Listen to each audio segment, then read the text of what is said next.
centre s'allie toujours avec l'extrême droite. Pas beaucoup de lois ou de leçons d'histoire, mais alors ça, pour le coup, c'est d'une récurrence assez infrangible au XXe siècle.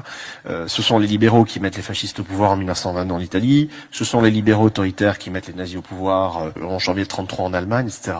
Et puis on voit bien cette espèce de pas de deux ou de danse du ventre réciproque entre le FNRN et puis la Macronie. C'est très clair, c'est structurel depuis 2017. Mais là, j'ai trouvé que ça allait vraiment très très vite dans la dégringolade, dans le dévissage.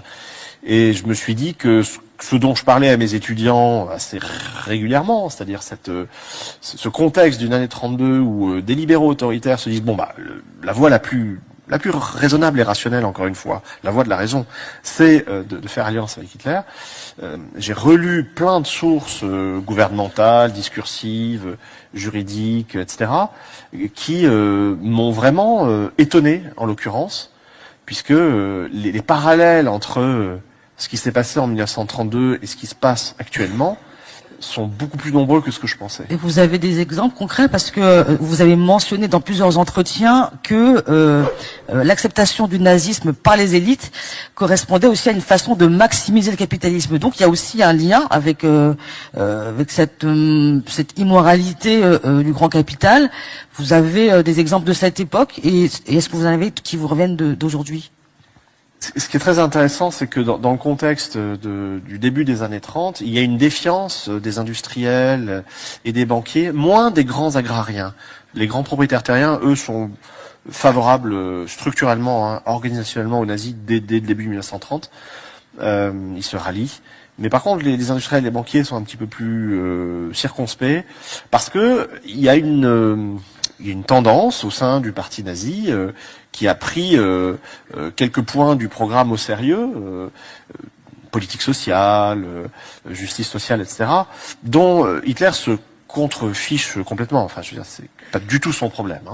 Donc la majorité et la hiérarchie nazie est très clairement à droite et casse les grèves, diffame les mouvements sociaux. Mais du coup, il y a une forme de naïveté, en fait. Mais alors, ce qui est très intéressant, c'est que pendant que sur la tribune, on laisse certains orateurs dire que oui, on va faire une politique sociale.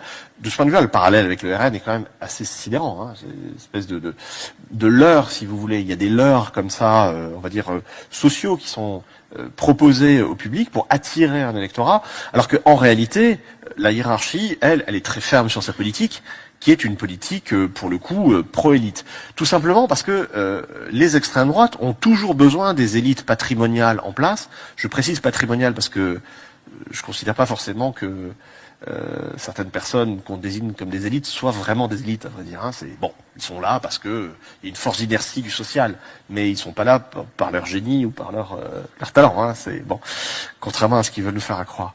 Mais donc ces élites patrimoniales là, elles ont bien identifié. Enfin, elles sont en alliance structurelle avec l'extrême droite et Hitler, très clairement, depuis 1930, depuis que la possibilité d'une arrivée au pouvoir se précise, fait vraiment la tournée des associations patronales. Il va parler à 2 reprises au Cercle de l'Industrie, qui est le grand rendez-vous patronal à Düsseldorf, où il rassure tout le monde. Il dit, bon, il y a Goebbels qui fait ses petits discours, on le laisse faire.